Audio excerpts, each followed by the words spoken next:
요한계시록 19장 1절에서 10절까지의 말씀입니다. 이 내용은 어린 양의 혼인잔치에 대해서 나오죠.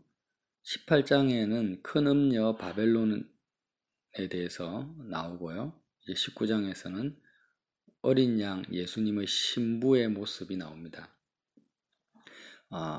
바벨론이 무엇인가, 큰 음녀가 무엇인지를 이해를 하고 이 혼인잔치에 참여하는 성도들의 모습을 보니까 신부의 모습이 과연 어떤 믿음을 가진 자가 그리스도의 신부인지를 분별하는 데 있어서 음녀 바벨론과 대조되는 음녀 바벨론이 어떤 자인지를 정확하게 보게 되니까 더 신부의 모습이 드러난다라는 거죠. 그래서 지금 19장 1절에요. 이후에 내가 들으니 하늘에 허다한 무리가 큰 음성 같은 것이 있는데 뭐라고 하냐면 이게 주님의 신부들의 음성이죠. 할렐루야, 구원과 영광과 능력이 우리 하나님께 있도다. 구원과 영광과 능력이 우리 하나님께만 있다라는 것입니다. 예수님을 믿어도 사실 구원과 영광과 능력은 다죠. 모든 것입니다. 근데 하나님께만 구원과 영광과 능력이 있기를 원치 않는 것입니다. 반대로 말하면 어린 양의 신부들은 우리 하나님을 제외시켜버리면 뭐가 없다라는 겁니까? 하나님을 빼버리면 구원이 없고 영광이 없고 능력이 없어지는 상태로 들어간다라는 거죠. 그런데 하나님이 없어도 여전히 영광과 능력과 구원이 있는 것처럼 살아가는 자들, 어린 양의 신부가 아닙니다. 바벨론이라는 거죠. 정말 내가 예수님의 신부라면 하나님을 떠나서는 아무것도 할 수 없어야 되죠. 능력이 없습니다. 하나님이 내 마음에서 보이지 않으면 어떤 영광도 보이지 않아야 되고 정말 말 그대로 죽음, 사망 그 자체로 살아가야 되는데 예수님을 믿는다고 하면서도 다른 것들로 기뻐하고 돈의 능력, 또 세상의 그 능력을 추구하고 쫓아가고 있다. 신부가 아니라는 거죠. 그래서 할렐루야, 구원과 영광과 능력이 우리 하나님께 있도다. 이 간단한 고백이 단순한 고백이 아니라는 거죠. 그의 심판은 참되고 의로운지라 음행으로 땅을 더럽게 한 큰 음녀를 심판하사 자기 종들의 피를 그 음녀의 손에 갚으셨도다. 그래서 24장로와 네 생물과 수많은 하나님의 백성들이 아멘 할렐루야 하면서 경배합니다. 7절에 우리가 즐거워하고 크게 기뻐하며 그에게 영광을 돌리세 어린 양의 혼인 계약이 이르렀고 그의 아내가 자신을 준비하였으므로 그에게 빛나고 깨끗한 세마포 옷을 입도록 허락하셨으니 이 세마포 옷은 성도들이 옳은 행실이로다. 음녀 바벨론이 있고 지금 어린 양의 신부가 있는데 우리가 미시적인 관점에서 이 요한계시록을 살펴보면요. 결국 지금 두 짐승과 용과 마귀의 그 권세에 휘둘리면서 그 권세를 등에 업고 이 땅에서 하나님 말고 이 땅에 있는 것으로 기뻐하고 만족하고 즐거워하는 것이 음행이었고 그 음행의 최절정기를 다 이제 달리고 있는 그 무리들이 뭐냐? 바벨론의 시스템 속에 살아가는 땅의 임금들과 상인들이었어요. 근데 이걸 미시적인 관점에서 본다면은 어린 양이 이제 계시록에 보면 7인을 떼지 않습니까? 7인 안에 7나팔과 7대접 재앙이 있는데 그게 다 어린 양의 사역이었습니다. 그래서 신랑 대신 어린 양의 사역의 열매가 뭐냐? 어린 양의 신부고 혼인잔치라는 거예요. 그럼 어린 양의 사역, 7나팔, 7대접의 사역이 뭐였습니까? 짐승과 큰 음녀 바벨론을 완전히 심판하시고 없애버리는 사역을 하셨다라는 거예요. 미시적인 관점에서는 이걸 어떻게 적용할 수 있냐면, 내 안에 뭐가 있습니까? 마귀의 종이고 죄의 종이었던 음녀 바벨론이 다른 데 있는 것이 아니라 내 안에 있다라는 거죠. 옛사람, 옛자아를 말합니다. 죄의 종이었습니다. 사단의 노예였습니다. 이 땅에 있는 것으로 기뻐하며 만족하려고 달려갔던 거예요. 세상 것으로, 하나님 말고 세상에 있는 능력과 세상의 구원과 또 세상의 영광을 쫓아가는, 눈에 보이는 것을 쫓아서 내 마음을 채우고자 했던 나의 정과 욕심이 바로 계시록에서 말하는 사단의 그 지배체제 속에 있는 바벨론이었다라는 거예요. 그래서 내 속에 십자가에서 못 박아 죽어버린 나의 옛 자아를 지금 계시록에서는 아주 디테일하게 상세하게 바벨론을 통해서 짐승의 그 미혹을 통해서 확대시켜서 구체적으로 보여주고 계셨다라는 거예요. 그래서 나는 지금 구원받은 14만 4천 명 흰옷 입은 무리에 속한 거지, 나는 바벨론하고는 상관이 없어, 왜 구원받았으니까, 이렇게 적용할 것이 아니라 예수님의 그 일곱 인을 떼는 사역, 일곱 나팔과 일곱 대접 재앙을 계속 읽어왔지 않습니까? 근데 그 그리스도의 사역이 뭐냐? 십자가의 죽음과 부활과 성천의 이 사역이었는데, 이 사역이 어디서 이루어졌습니까? 다른 곳이 아니라 나에게 이루어졌다라는 거죠. 내 영혼에, 내 심령 안에서, 내 마음 안에서 이루어진 그리스도의 사역이었다라는 거죠. 그 일곱 나팔과 일곱 대접이. 결국 그 일곱 인의 사역이 뭐였는가? 금방 말한 것처럼 바벨론, 짐승과 바벨론의 세력과 권세를 완전히 심판하시고 멸망시켜 버리시고 죽여버리시는 사역을 어린 양이 하신 사역입니다. 그 십자가의 사역이라는 거죠. 그래서 그 음녀 바벨론이 어제는 어떻게 우리가 말씀을 봤습니까? 인격화된 귀신 들림의 처소가 바벨론이다. 그래서 예수님과 예수님의 제자들을 교회를 핍박하고 피 흘리게 했던 그 당사자가 바로 음녀 바벨론이었는데 귀신의 처소였다라는 거예요. 귀신이 거기에 머무르고 있으면서, 악한 영들, 마귀의 졸개들이 머무르고 있으면서 그 바벨론을 통해서 계속해서 하나님의 나라를 대적하고 핍박했던 세력이었다라는 거예요. 근데 그 귀신 들림, 귀신이 주장하고 조종하고 지배하고 있는 그 귀신의 처소 바벨론은 그라사 광인처럼 정신 잃고 막 비인격적이고 비이성적으로 머리 풀어 헤치고 다니는 그런 귀신 들림의 존재들이 아니었고, 99%는 다 헤롯이나 빌라도나 바리새인과 대제사장, 종교 지도자들과 같은 그런 사람들, 가장 이성적이고 지식적이고 논리적인 사람들, 그런 사람들이 바벨론이었다, 음녀 바벨론의 주 세력이었다라는 것입니다. 그래서 이것을 거시적인 관점에서는 그렇지만 또 내 심령 안에 적용을 해보면 계시록을요, 바로 나의 옛자, 세상을 즐거워하고 세상 기쁨을, 하나님 말고 세상의 기쁨과 힘과 능력을 구했던 나의 옛 자아가 뭐냐? 또한 큰 음녀 바벨론의 세력이었습니다. 그래서 여리고성을 무너뜨린 그 계시록의 현장 실습과 같은 여리고성 전투를 주일날에도 다뤘죠.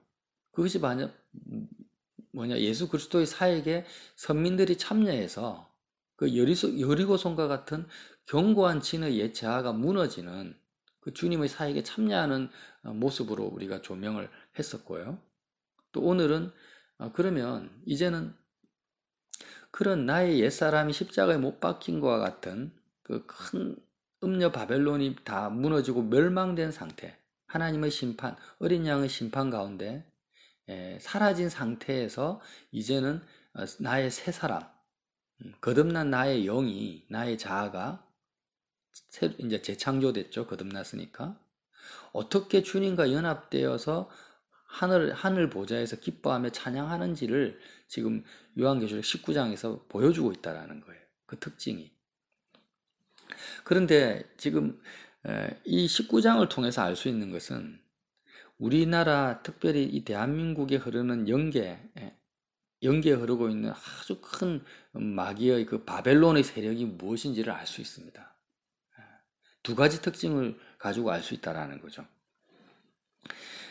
지금 저도 최근에 이제 좀 더 관심을 가지고 알게 된 건데 이 신천지가 지금 대한민국을 휩쓸고 있지 않습니까? 이 신천지는 신천지 정거장막 성전이라고 합니다. 이 신천지의 그 기류가 어디에 올라갑니까? 장막 성전이라는 1960년도에 유재열이라는 이단의 교주가 창시한 장막 성전 교리에서 시작된다라는 거예요. 그 전에는 또 호생기도원이라는 김종규입니까? 하여튼 그 또 이단이 있어요.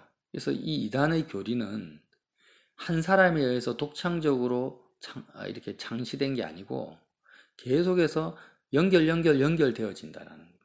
그래서 그게 그 교리가 발전되어서 지금 이만희의 신천지 정거장막 성전 교리로 지금 계속 발전되어 온 교리라는 것입니다. 이게. 그런데 가장 근본적인 그 대한민국을 휩쓸고 있는 장막 성전 교리가 뭐냐면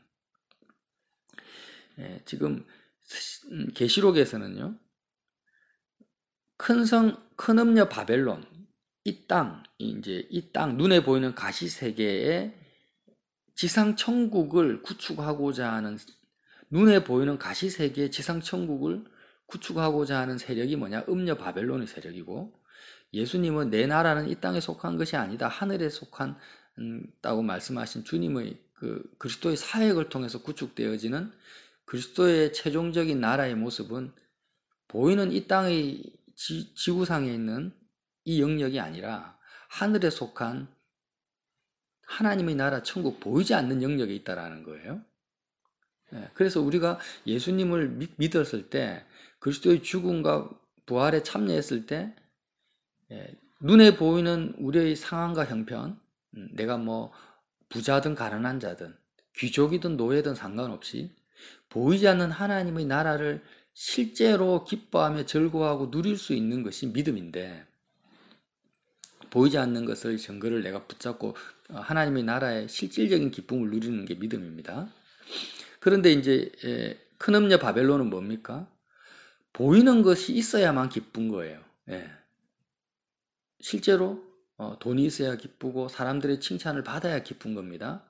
몸이 건강해야만 기쁜 거예요. 이게 뭐냐? 음녀 바벨론의 영역 속에 짐승의 영역 속에 갇혀 있는 세상 사람들의 한계죠. 그런데 이 대한민국을 휩쓸고 있는 아주 마귀적인 악한 영계에 속한 미혹이 뭐냐면 예수님, 죽음, 부활, 십자가, 성령, 어린 양 혼인잔치 이 모든 것을 총동원해 가지고 사람들의 마음을 어디에 집중시키냐면 보이는 이 땅의 어떤 영역에 집중을 시키는 거예요. 그래서 유재열의 1960년도 유재열의 그 장막 성전 교리가 뭡니까? 하나님이 역사하는 그 구원의 역사가 펼쳐지는 곳이 그때 과천인지 어딘지 어떤 장소가 있어요. 그 장소의 예배당이라는 거예요. 그러니까 이 예배당, 이 장소에서 하나님의 구원의 역사가 펼쳐지고 여기서 하나님이 말씀하시고 응답하시고 꿈과 예언과 환상으로 역사하시는 곳이 바로 이곳이다 라고 지상의 어떤 특정한 예배당 건물 그 장소를 신성시하고 그 장소에 뭡니까? 하나님의 구원이 있다라고 여기로 와야 된다라는 거예요. 여기에 모여야 된다라는 거예요. 그래서 초창기에는 한 300명 정도가 모였대요. 거기에 유재열을 따랐다. 근데 나중에는 5천 명이 거기로 이사를 하고 거기에 모이는 아주 공동체 집단이 된 거예요. 그러다가 이제 유재열이 막 물질적으로 타락하고 이렇게 한 비리가 막 저질러지니까 그걸 법적으로 고소를 한 사람이 있습니다. 유재열의 그런 비리를 드러내서 고소한 사람이 있는데 그리고 유재열을 쳐버리고 자기가 그 장막 성전 교리를 이어받아서 확장시킨 사람이 있는데 그 사람이 바로 이만입니다. 지금 신천지 교주죠. 그래서 신천지는 뭐라고 합니까? 신천지 정거장막 성전이라고 부르는 거예요, 지금. 그래서 이만희도 똑같죠. 자기가 특정 어떤 우리나라의 어떤 지역에 정거장막 성전이라는 그 건물을 지어놓고 여기에 14만 4천 명이 모이면은 이제는 지상천국이 이루어진다라는 거죠. 그리고 그러한 특별한 계시와 사명과 하나님으로부터 부여받은 구원의 경륜이 누구를 통해서 이루어지는가? 신천지 자기 자신을 통해서 이루어진다라는 거예요. 이만희 교주 자기 자신을 통해서.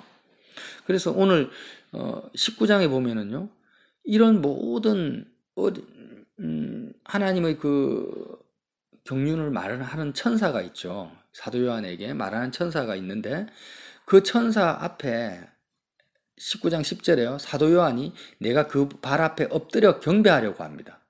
천사가 너무나 하나님의 영광과 말씀을 기가 막히게 선포하니까 사도 요한이 너무 감동받고 그 천사의 영광에 막 너무 감동이 되어가지고 천사 발 앞에 엎드려 경배하려고 하니 그가 나에게 말하기를 나는 너와 및 예수의 증언을 받은 내 형제와 같이 된 종이니 삼가 그리하지 말라고 합니다. 오직 하나님께 경배하라고 합니다. 천사가. 예수의 증언은 예언의 영이라 하더라. 이 무슨 말입니까? 나는 단지 예수님의 증언을 하는 예언의 영일 뿐이다. 어린 양 대신 만왕의 왕 대신 예수님의 그 말을 대신 증언하는 예언의 영일 뿐인데 나에게 왜 경배하냐? 오직 하나님만을 경배하라고 합니다. 근데 큰 음녀 바벨론에 속한 귀신의 영들은 뭐라고 합니까? 오직 하나님께 경배하라고 안 하는 거예요. 특정한 신령한 하나님의 종이 있다고 말하는 겁니다. 그가 계시를 받았고 그가 특별한 자니까 기름 부음 받은 자니까 그에게 복종하고 순종해라 이렇게 말을 하는 거예요. 지금 하늘의 영광을 입은 천사도 경배를 받지 않습니다. 근데 악한 영들의 세력 가운데 있는 사람들은 특히 이단들은 어린 양의 신부는요. 오늘 어린 양의 신부의 모습이 나중에 이제 백마탄자로 이렇게 또 나오는데요. 백마탄자가 어린 양의 모습이죠. 신부라는 것은 예수님과 결혼한 자잖아요. 그래서 우리가 어린아이든 노인이든 그가 세상적으로 비천하든 부유한 자든 상관없이 예수님의 신부가 되면은 신랑의 모든 것에 연합되어지고 참여하는 자가 신부입니다. 그래서 신랑과 신부는 부모를 떠나서 하나가 되어지는, 한 몸이 되어지는 거예요. 그래서 신랑의 모든 그 권세, 영광, 그 사랑, 은혜는 다 신부의 것이 되는 거죠. 신부와 신랑은 동등한 관계라는 거죠. 그러니까 뗄래야 뗄 수 없는 관계인 거예요. 그래서 우리 한 사람 한 사람이 어린 양의 신부로 부름을 받았다는 것은 뭐냐면 신부 가운데 특별히 더 탁월한 신부, 더 못한 신부가 있을 수가 없어요. 계급이 있을 수가 없다라는 거예요. 그래서 신부가 신부를 경배한다라는 것은 말이 되지 않죠. 근데 마귀는 어떻게 합니까? 어린 양의 신부라고 계시록에 나와 있고 예수님이 이 땅에 오신 목적도 모든 사람을 그리스도의 신부 삼기 위해서 왔는데 나는 특별한 자다. 너는 나를 통해서 하나님의 은혜를 받아야 된다. 이렇게 말을 한다라는 거예요. 천사도 경배를 받지 않는데도 불구하고. 그리고 또 어떻게 합니까? 이런 계시록의 모든 내용들, 예수님의 십자가 사건들, 예수 그리스도의 사역을요. 예수님의 사역은 지금 이스라엘의 그 결혼 제도는요. 정혼 제도라는 것이 있잖아요. 그래서 법적으로는 이미 부부 관계입니다. 그런데 신랑이 신부를 바로 신랑의 집으로 데리고 오는 것이 아니라 법적으로 결혼했지만 신랑은 신랑대로 신부의 처소를 예비하는 시간이 필요합니다. 신부가 거할 그런 집과 가재도구와 그런 모든 경제적 기반을 다 준비를 해놓고 결혼한 상태에서 신부는 또 어떻게 합니까? 신랑의 집에 갈 준비를 하는 거죠. 이런 정혼 기간이라는 것이 있잖아요. 그래서 때가 되면 신부의 처소가 예비되어지면 또 신부가 준비되어지면 신랑이 신부의 집에 와서 신부를 데리고 갑니다. 지금 오늘 계시록 19장에서 말하는 이 혼인잔치는 바로 이미 법적으로는 신부지만 아직 신랑의 집으로 데리고 가지 못했는데 이제는 기한이 차서 정혼 기한이 차서 신부를 데려가기 위해서 이제 왔다라는 거예요. 신랑이 왔습니다. 그 혼인 잔치에 참여하는 그 신부의 모습을 보여주고 있다라는 거죠. 근데 그렇게 신랑과 함께 동거하면서 살 수 있는 준비된 신부의 모습을 오늘 28절에는 뭐라고 합니까? 그에게 빛나고 깨끗한 세마포 옷을 입도록 허락하셨으니 이 세마포 옷은 성도들의 옳은 행실이라고 합니다. 그러니까 신부가 세마포 옷으로 신부 단장을 했는데 그 세마포 옷의 정체를 보니까 성도들의 옳은 행실이라는 거예요. 이 옳은 행실이 뭐냐 도대체. 아주 그냥 이거는 너무나 명확한 거죠. 바로 신랑과 연합될 수 있는 준비를 말하는 것입니다. 어떤 단지 그냥 도덕적이고 윤리적인 옳은 행실을 말하는 것이 아니에요. 내 속에 있는 음녀 바벨론, 내 속에 있는 세상이 어린 양, 신랑 대신 어린 양의 사역을 통해서 7 나팔과 7 대접의 그 사역을 통해서 이제는 내 속에 있는 바벨론이 다 무너져 없어져 버린 거예요. 이게 바로 옳은 행실이라는 거죠. 나의 옛 자아가, 나의 옛 사람이 십자가에서 죽어버린 상태. 이게 옳은 행실이라는 거예요.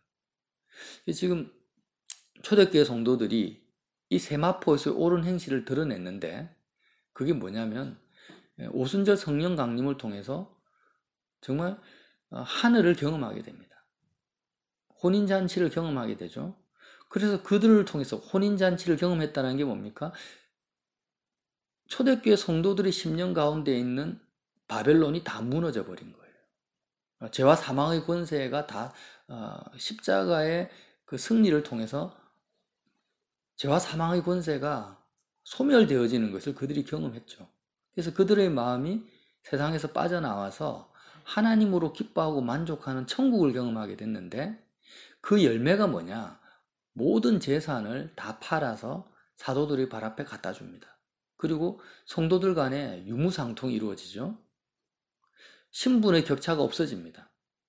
이방인이나 유대인이나 헬라인이나 야만인이나 부자나 가난한 자나 여자나 남자나 어린아이나 노인이나 이런 모든 세대 간의 격차, 신분 간의 격차가 다 사라져버리고 또 재산조차도 이 세상의 그 물질조차도 다 팔아서 사도들이 발 앞에 갖다 줘요. 이게 무엇을 말하냐면 초대교회 성도들의 심령 가운데 바벨론이 없어진 거예요.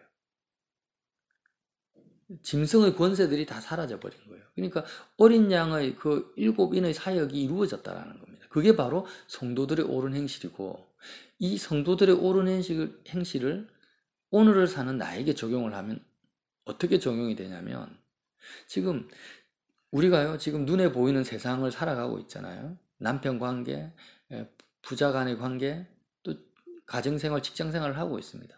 그런데 내 마음속에서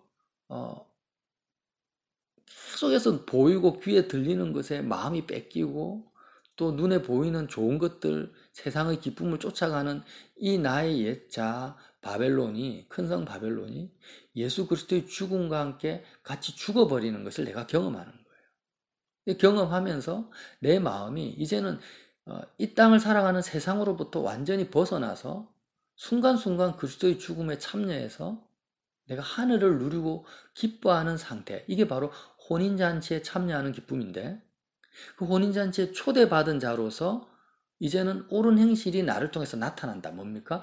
그리스도와 함께 내가 세상에 대해서 죽은 증거가 나타난다라는 거예요. 이게 옳은 행실이라는 거죠. 다시 한번 말하면 회사에서 이 보너스를 받았는데요. 보너스 받은 것이 너무 기뻐요. 이 옳은 행실이 아닌 거죠. 회사에서 직장에서 잘렸는데 잘린 것이 너무 힘들어요. 옳은 행실이 아니라는 거예요. 승진을 했든 잘리든 돈을 많이 벌었든 적게 벌었든 나는 이미 세상과는 상관이 없고 세상에 대해서 죽은 자이기 때문에 이제는 하나님으로 기뻐하고 만족하는 혼인잔치에 참여한 그 마음의 열매, 마음의 상태, 삶의 열매가 나타나는 것이 세마포 옷으로 입은 신부의 옳은 행실이 나타난다라는 거죠. 그래서 우리는 자꾸 이제 초대교회 성도들이 어떻게 과연 자기의 어떤 전 재산을 팔아서 사도들의 발 앞에 두고 유무상통할 수 있고 그런 모든 계층과 신분의 격차를 다 초월해서 살 수가 있냐. 도저히 있을 수 없는 그런 초월적인 행실을 나타내잖아요. 그것이 그 행실에 집중하지 말고 그들이 누렸던 그리스도의 사역에 참여한 놀라운 그리스도의 사역이 얼마나 놀라운가에 집중해야 된다는 거예요. 그래서 아까 지금 우리 한국 교계를 흔드는 아주 더러운 영의 세력이 뭐라고 했습니까? 장막성전교리라고 했어요. 그 장막성전교리의 한 아주가 뭐냐? 신천지라고 했습니다. 그래서 지금 이 계시록을 통해서 알 수 있는 것은 가장 더러운 음녀의 세력이 뭐냐면 어린 양의 사역 그리고 이 계시록의 내용 예수님의 십자가의 죽음과 부활까지 총동원해가지고 사람들의 마음을 성경 내용까지 동원해서 사람들의 마음을요 이 땅에 있는 어떤 장소나 어떤 그 위치에 집중시키는 거예요. 이것만큼 마귀적인 것이 없다라는 것입니다. 그리고 그런 교리를 전파하는 그 사람을 경배하게 만드는 것입니다. 그게 대한민국을 휩쓸고 있는 그 이단의 주 세력이라는 거예요. 근데 이것이 어떻게 드러나냐면 큰 교회에서 교회 건물을 수백억, 수천억을 들여서 예배당을 짓잖아요. 그런 그 대형 예배당을 짓는 이유가 뭡니까? 성도들의 마음, 사람들의 마음을 계속 보이는 것에 지금 육신의 그 정욕에 사로잡힐 수밖에 없는 연약한 성도들의 마음을요, 또다시 보이는 예배당에 집중하게 만든다라는 거예요. 수백억, 수천억의 화려한 예배당, 그 교회 조직에 사람의 마음을 끌어당기는 것입니다. 그게 뭡니까? 큰 음녀 바벨론의 가장 고차원적인 수법이라는 거죠.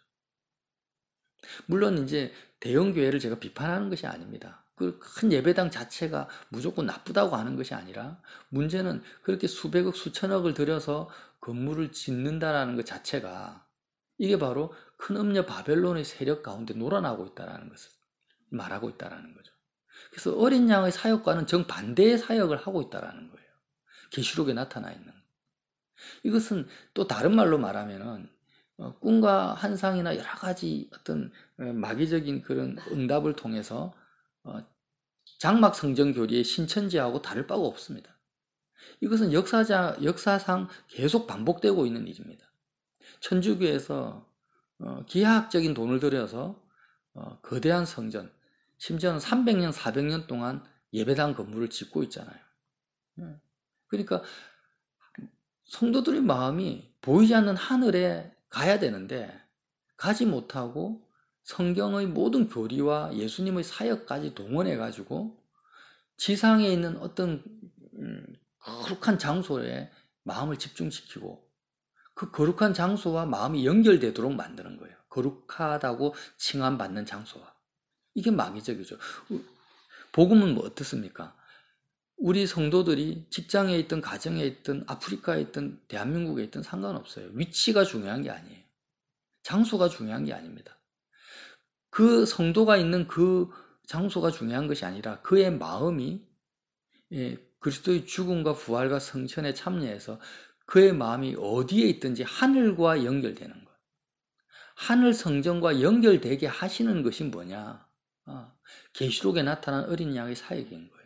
그래서 우리의 마음이요, 이 땅에서 눈에 보이는 사람이든 건물이든 하여튼 무엇이든지 간에 보이는 세계하고 연결되어지는 것을 일곱 나팔과 일곱 대접으로 다 소멸시키는 것이 그리스도의 사역이라는 거죠.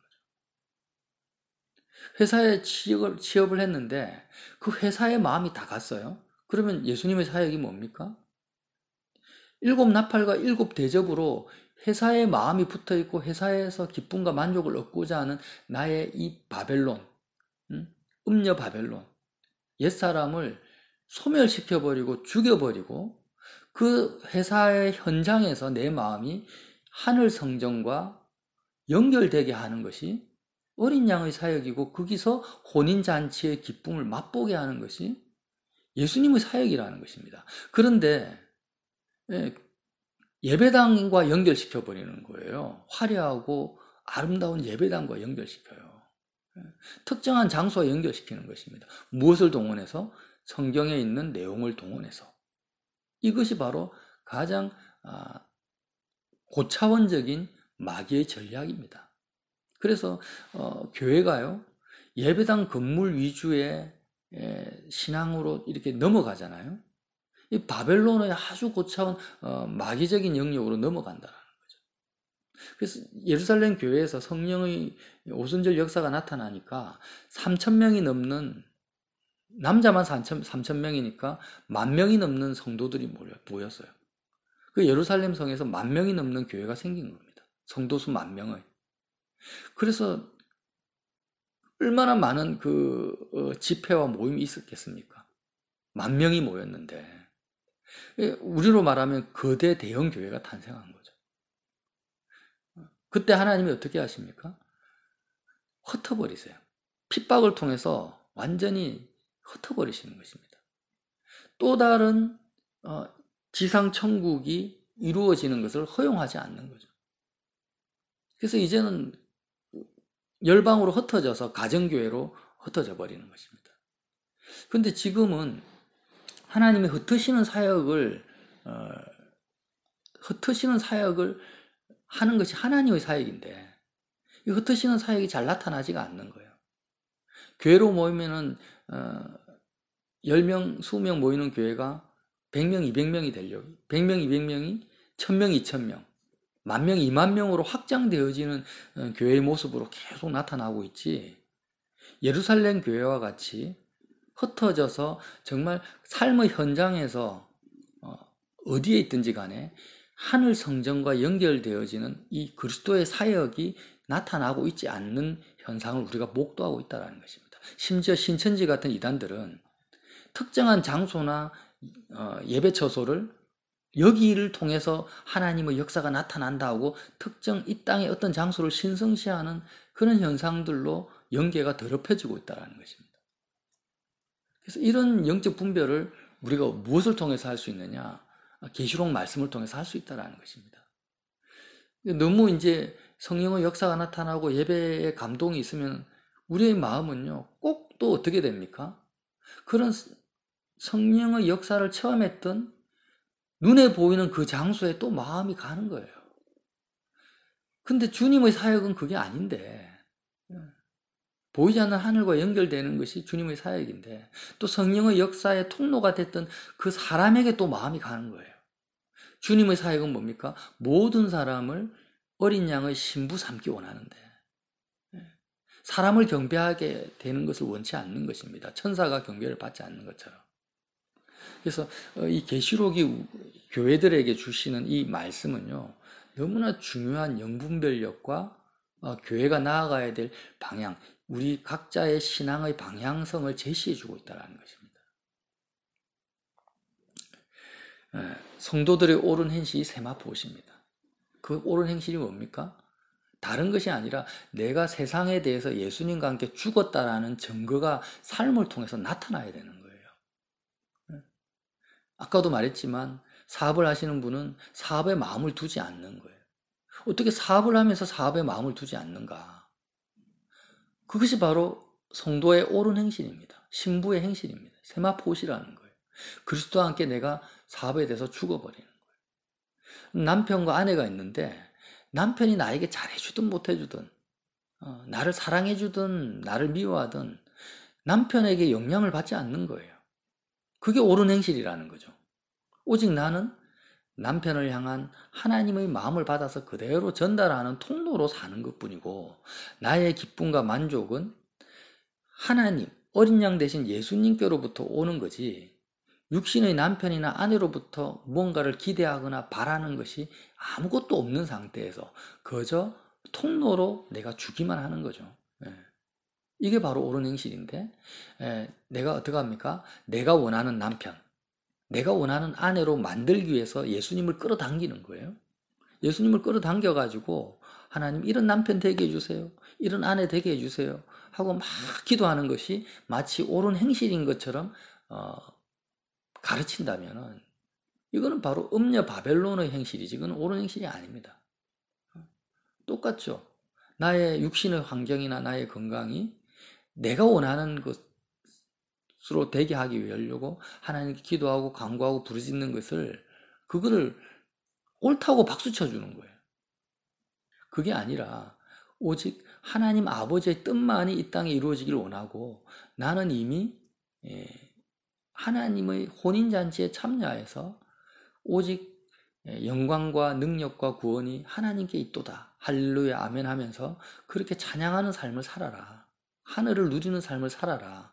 이게 바로 교회들을 향한 주님의 메시지가, 연장선이 바로 요한계시록 19장 말씀입니다. 오늘도 저와 여러분이, 제가 말을 좀 두서가 없고 장황했지만 하여튼 큰 음녀 바벨론이 뭔가, 성경의 모든 내용, 복음적인 내용, 이걸 다 동원해 가지고요, 결국 사람들의 마음을 하늘 성전과 하늘 보좌로 가지 못하게 잡고 이 땅의 어떤 예배 처소, 예배당, 또 특정한 사람에게 집중시켜 버리는, 이게 바로 신천지 교리고, 우리 대한민국의 연계를 흐트러 놓는 그런 장막 성전 교리라는 거예요. 장막 성전. 장막 성전은 이 땅에는 없습니다. 하늘 성전밖에 없어요. 보이지 않는 영역이지, 하늘 보좌지, 이 땅의 특정한 어느 장소가 거룩하다, 여기에 성령 역사가 임한다, 이렇게 말하는 것은 전부 이단입니다. 복음은 뭡니까? 예수님의 십자가를 고백하는 그가 바로 교회다. 그가 바로 신부라는 거예요. 그리고 그 사람이 가는 그곳에 하나님의 나라가 나타난다는 거죠. 빛이 비춰진다는 거예요. 그래서 저와 여러분이 교회입니다. 내가 교회라는 거예요. 또 교회로 부름받은 사람이 교회라는 거죠. 그래서 오늘도 정말 여태까지 내가 가졌던 모든 그런 이론들, 견고한 진들이 다 무너져 버리고 어린 양의 혼인잔치에 참여하는 믿음 있는 저와 여러분 되시기를 예수님 이름으로 빌어드립니다.